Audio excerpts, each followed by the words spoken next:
मनुष्य चाहे कितना भी प्रयास क्यों न कर ले, कितना भी प्रयत्न क्यों न कर ले, उसे अपने कर्मों का फल तो भोगना ही पड़ता है। चाहे मनुष्य कितना ही प्रयत्न कर ले, लेकिन वह कभी अपने कर्मों से बच नहीं सकता। जैसी करनी वैसी भरनी, यह वाक्य तो आपने सुना ही होगा। अर्थात जैसे आप कर्म करोगे वैसा ही आपको फल भी प्राप्त होगा। लेकिन मेरा एक प्रश्न है, क्या आप इस बात पर यकीन करते हैं कि जैसा आप कर्म करेंगे वैसा ही आपको फल भी मिलेगा?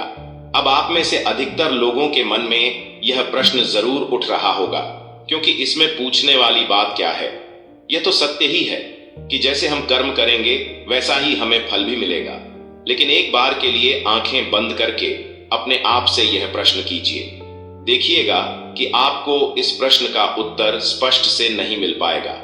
कहीं ना कहीं आपके मन में एक संशय जरूर होगा कि क्या यह बात सच है या झूठ। दोस्तों, आज इस कहानी से हम समझेंगे कर्मों का खेल। आखिर अच्छे कर्मों का फल अच्छा और बुरे कर्मों का फल बुरा कैसे होता है। बहुत समय पहले की बात है, किसी गांव में एक बहुत ही ज्ञानी पंडित रहता था। एक दिन वह अपने बचपन के दोस्त से मिलने के लिए दूसरे गांव में जा रहा था। उसका वह दोस्त बचपन से ही गूंगा और एक पैर से अपाहिज था। उस पंडित के गांव से उसके दोस्त का घर काफी दूर था। वहां जाने के लिए बीच बीच में कई सारे छोटे छोटे गांव पड़ते थे। पंडित रास्ते में अपनी धुन में चला जा रहा था। चलते चलते उसकी मुलाकात एक व्यक्ति से होती है। रास्ते में उसे एक आदमी मिलता है जो ऐसा लगता था कि वह किसी का इंतजार कर रहा था, और वह भी पंडित के साथ चलने लगता है। उस आदमी को देखकर पंडित बहुत खुश हो जाता है। उसने सोचा, चलो अच्छा हुआ, साथ साथ चलने से उसका सफर आसानी से कट जाएगा। बात की शुरुआत करने के लिए उस पंडित ने उस व्यक्ति से उसका नाम पूछा तो उसने अपना नाम धर्मराज बताया। पंडित को यह नाम कुछ अजीब सा लगता है, लेकिन उसने नाम के विषय में कुछ और पूछना उचित नहीं समझा। दोनों धीरे धीरे साथ में चल रहे थे। तभी रास्ते में एक गांव आता है। गांव का प्रवेश द्वार आते ही धर्मराज ने पंडित से कहा, तुम आगे चलो, मुझे इस गांव में एक काम है, मैं तुमसे आगे मिलता हूं। पंडित ने कहा, ठीक है। वह आगे रास्ते में चल देता है। कुछ देर बाद उस गांव में खबर फैली कि एक व्यक्ति को सांड ने अपने सींग में फंसाकर मार दिया है। जैसे ही सांड ने उस व्यक्ति को मारा, ठीक कुछ ही देर में धर्मराज पंडित के पास आ गया और फिर दोनों चलना शुरू कर देते हैं और चलते चलते एक दूसरे गांव के द्वार पर पहुंच जाते हैं। उस गांव के बाहर एक बड़ा और विशाल मंदिर बना हुआ था। वहां पर आराम करने की सुविधा काफी बढ़िया लग रही थी। पंडित के दोस्त का घर अभी वहां से बहुत दूर था और रात भी होने वाली थी। तो पंडित ने धर्मराज से कहा, रात होने वाली है, पूरे दिन चलते चलते थक भी चुके हैं और भूख भी लग रही है, तो यहाँ पर भोजन करके यहीं पर हम विश्राम कर लेते हैं, फिर सुबह के समय आराम से आगे की यात्रा जारी करेंगे। धर्मराज ने कहा, ठीक है, मुझे इस गांव में किसी को कुछ जरूरी सामान देने जाना है, तुम भोजन करके आराम करो, मैं बाद में आकर भोजन कर लूंगा। इतना कहकर वहां से चला जाता है। लेकिन उसके जाने के कुछ समय बाद धुआं उठता हुआ दिखाई देता है और देखते ही देखते पूरे गांव में आग लग जाती है। पंडित ने हैरानी से सोचा कि यह धर्मराज जहां भी जाता है वहां कोई ना कोई अनहोनी जरूर हो जाती है, कुछ तो गड़बड़ है इस व्यक्ति में। लेकिन पंडित ने रात्रि में धर्मराज से कुछ भी पूछना उचित नहीं समझा और वे दोनों सो गए। सुबह होते ही दोनों फिर से अपनी यात्रा शुरू कर देते हैं। कुछ देर चलने के बाद रास्ते में फिर से एक गांव आता है। धर्मराज ने फिर पंडित से कहा, आप आगे चलिए, मुझे इस गांव में अपने मित्र से मिलने जाना है, मैं अपने दोस्त से मिलने के बाद हम आगे रास्ते में मिलेंगे। यह कहकर धर्मराज वहां से चला गया। लेकिन पंडित इस बार आगे नहीं गया। वहीं खड़ा होकर धर्मराज को देखता रहा कि वह कहां जा रहा है और क्या करता है। तभी थोड़ी देर बाद लोगों की आवाज सुनाई देने लगी कि एक व्यक्ति को सांप ने काट लिया है और उसकी मृत्यु हो गई है। ठीक उसी समय धर्मराज फिर पंडित के पास पहुंच गया। लेकिन इस बार पंडित से रहा नहीं गया और उसने धर्मराज से पूछ ही लिया, तुम जिस भी गांव में जाते हो वहां कोई ना कोई अनहोनी जरूर हो जाती है, क्या तुम मुझे बता सकते हो यह ऐसा क्यों हो रहा है? धर्मराज ने कहा, पंडित जी, आप तो मुझे बहुत ज्ञानी मालूम पड़ देते थे, इसीलिए मैं आपके साथ चलने लगा था। क्योंकि ज्ञानियों का साथ बहुत अच्छा होता है, परंतु आप अभी तक समझ नहीं पाए कि मैं कौन हूं। पंडित ने कहा, मैं समझ गया हूं, लेकिन मुझे कुछ शंका है। अगर आप ही अपना परिचय दे दें तो मेरे लिए आसानी होगी। तब धर्मराज ने जवाब दिया कि मैं यमदूत हूं और यमराज की आज्ञा से उन लोगों के प्राण हरण करता हूं जिनकी उम्र पूरी हो चुकी है। हालांकि पंडित को पहले से ही इस बात की आशंका थी, फिर भी धर्मराज के मुंह से यह बातें सुनकर वह घबरा गया। लेकिन वह हिम्मत करके पूछता है कि अगर तुम सच में यमदूत हो तो मुझे बताओ, अगली मृत्यु किसकी है? धर्मराज ने जवाब दिया कि अगली मृत्यु तुम्हारे उस मित्र की है जिससे तुम मिलने जा रहे हो, और उसकी मृत्यु का कारण भी तुम ही बनोगे। यह बात सुनकर पंडित सहम गया और सोच में पड़ गया कि अगर सच में यह धर्मराज यमदूत हुआ तो उसकी बात भी सच होगी और उसके कारण मेरे बचपन के सबसे अच्छे मित्र की मृत्यु हो जाएगी। तो इससे अच्छा तो यही होगा मैं अपने मित्र से मिलने ही ना जाऊं। कम से कम मैं उसकी मृत्यु का कारण तो नहीं बनूंगा। धर्मराज ने मुस्कुराते हुए कहा, तुम जो सोच रहे हो वह सब मुझे पता है, मगर तुम्हारे अपने मित्र से मिलने न जाने से नियति नहीं बदल जाएगी। तुम्हारे मित्र की मृत्यु तो निश्चित है और वह अगले कुछ ही पालों में घटित होने वाली है। महाकाल के मुंह से ऐसी बातें सुनकर पंडित को झटका लगा, क्योंकि महाकाल ने पंडित के मन की बातें पढ़ ली थीं, जो कि एक सामान्य व्यक्ति के लिए संभव नहीं है। अब पंडित को विश्वास हो गया कि यह धर्मराज सचमुच में यमदूत ही है। जब पंडित को यह पूर्ण विश्वास हो गया कि धर्मराज जी यमदूत हैं, तो वह घबरा गया। वह अपने मित्र की मृत्यु का कारण नहीं बनना चाहता था, इसलिए वह पलटकर अपने गांव की तरफ वापस जाने लगा। लेकिन जैसे ही पंडित वापस जाने के लिए मुड़ा, उसने देखा कि उसका मित्र तेजी से उसकी तरफ चल रहा है, जो कि पंडित को देखकर अत्यंत प्रसन्न दिखाई पड़ रहा था। अपने मित्र के आने की गति को देखकर पंडित को ऐसा लगा कि जैसे उसका मित्र काफी देर से उसका ही पीछा कर रहा है। लेकिन वह बचपन से ही गूंगा था और एक पैर से लंगड़ा भी था, इसीलिए न तो वह पंडित को आवाज देकर रोक पाया था और न ही उस तक पहुंच पा रहा था। लेकिन जैसे ही वह पंडित के पास पहुंचा, अचानक ही जमीन पर गिर पड़ा और तुरंत ही उसकी मृत्यु हो गई। पंडित हक्का बक्का होकर धर्मराज की ओर देखने लगा, जैसे कि वह पूछना चाह रहा हो कि आखिर क्या हुआ। धर्मराज पंडित के मन में उठ रहे प्रश्नों को समझ गया और बोला, तुम्हारे मित्र ने पिछले गांव में ही तुम्हें देख लिया था और वह वहीं से ही तुम्हारा पीछा कर रहा था, लेकिन गूंगा और लंगड़ा होने की वजह से वह तुम तक नहीं पहुंच पाया। उसने अपनी पूरी ताकत लगाकर तुम तक पहुंचाने का प्रयास किया, लेकिन बुढ़ापे में बचपन जैसी ताकत नहीं होती, इसलिए दिल का दौरा होने के कारण उसकी मृत्यु हो गई, क्योंकि वह तुमसे मिलने के लिए अपनी सीमाओं को तोड़कर तुम्हारे पीछे भाग रहा था। इसलिए अपने मित्र की मृत्यु का कारण भी तुम ही कहलाओगे। अब पंडित को पूर्णतः यह विश्वास हो गया था कि धर्मराज एक यमदूत है और उसका कार्य जीवों के प्राण हरना है। लेकिन पंडित एक ज्ञानी व्यक्ति था, वह जानता था कि मृत्यु पर किसी का बस नहीं है, सबको एक न एक दिन मरना ही है।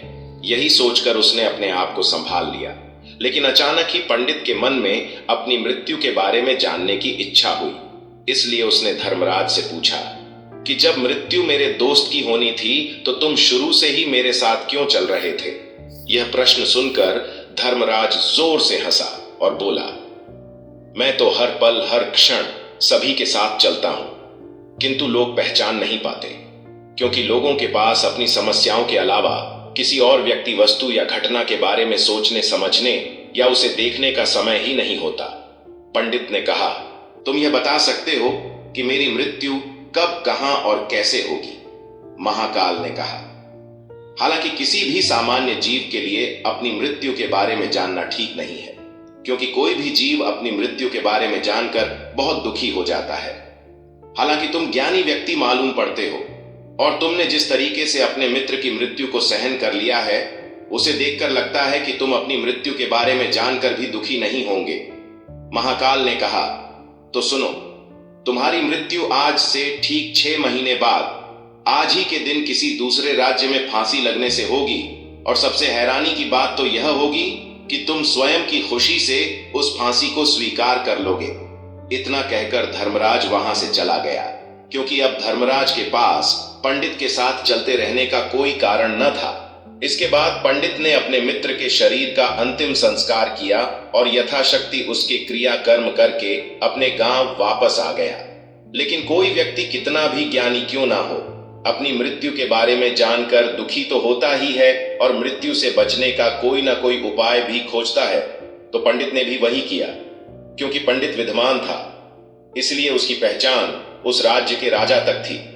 पंडित ने सोचा कि राजा के पास तो कई सारे ज्ञानी मंत्री हैं, वह मेरी मृत्यु से संबंधित समस्या का कोई ना कोई समाधान निकाल ही लेंगे।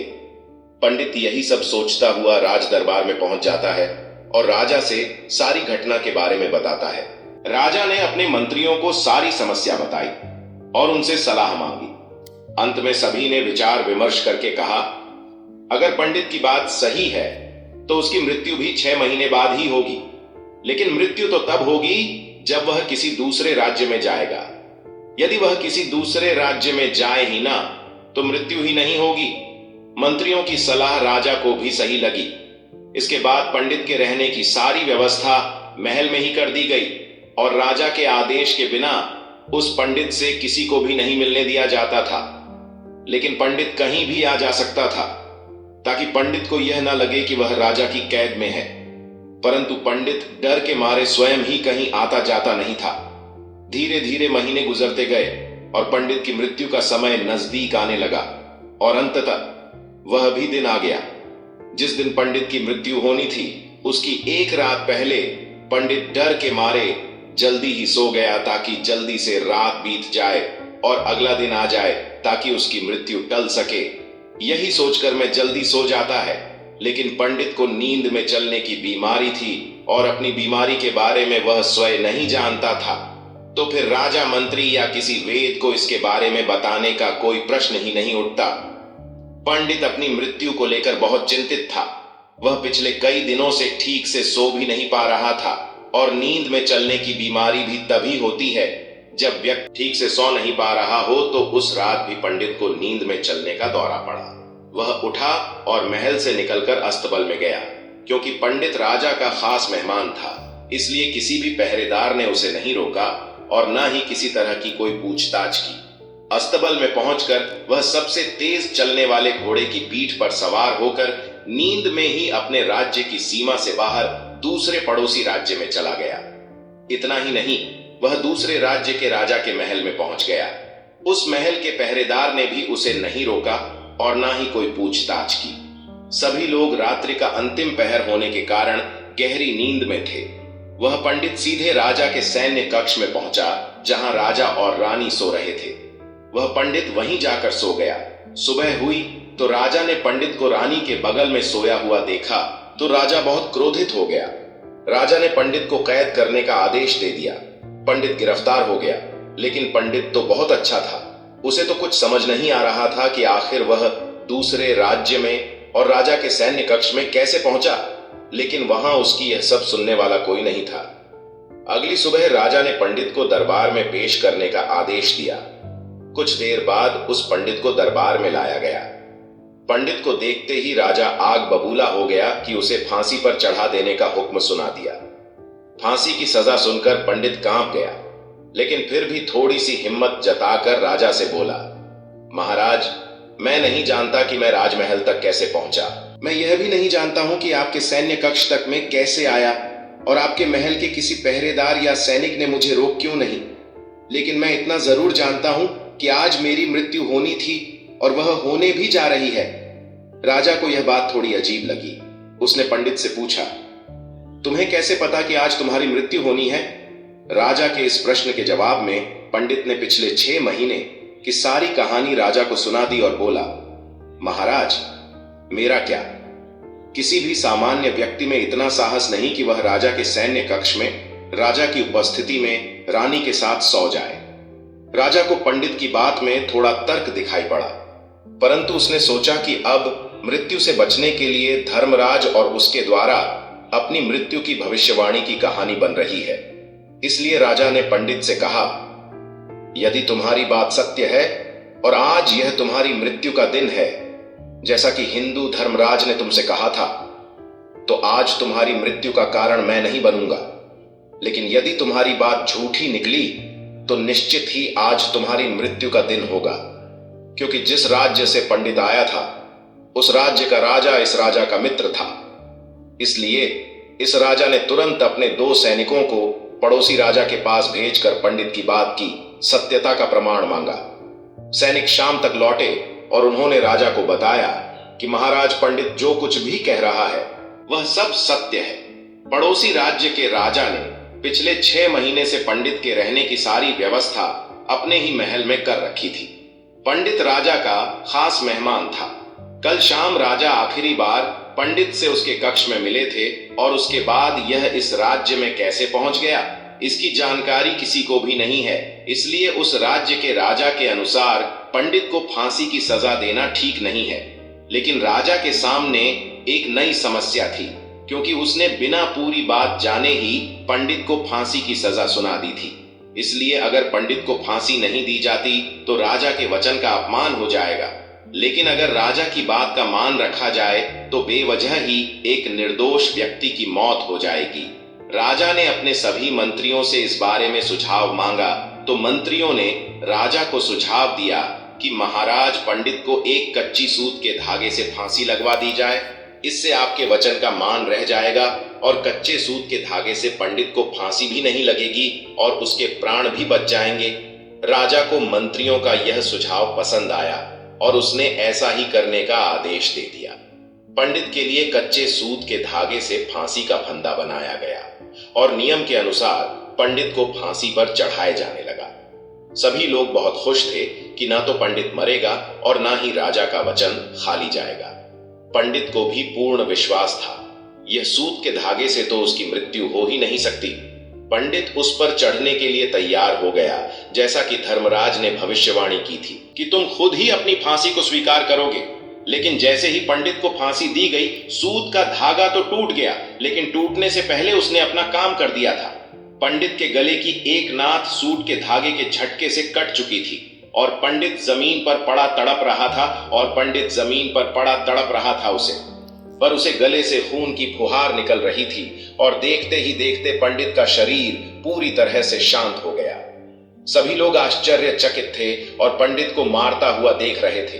किसी को विश्वास नहीं हो रहा था कि कच्चे सूत के धागे से भी किसी इंसान की मृत्यु हो सकती है। लेकिन घटना तो घट चुकी थी। नियति ने अपना काम कर दिया था और धर्मराज की भविष्यवाणी सच हो चुकी थी।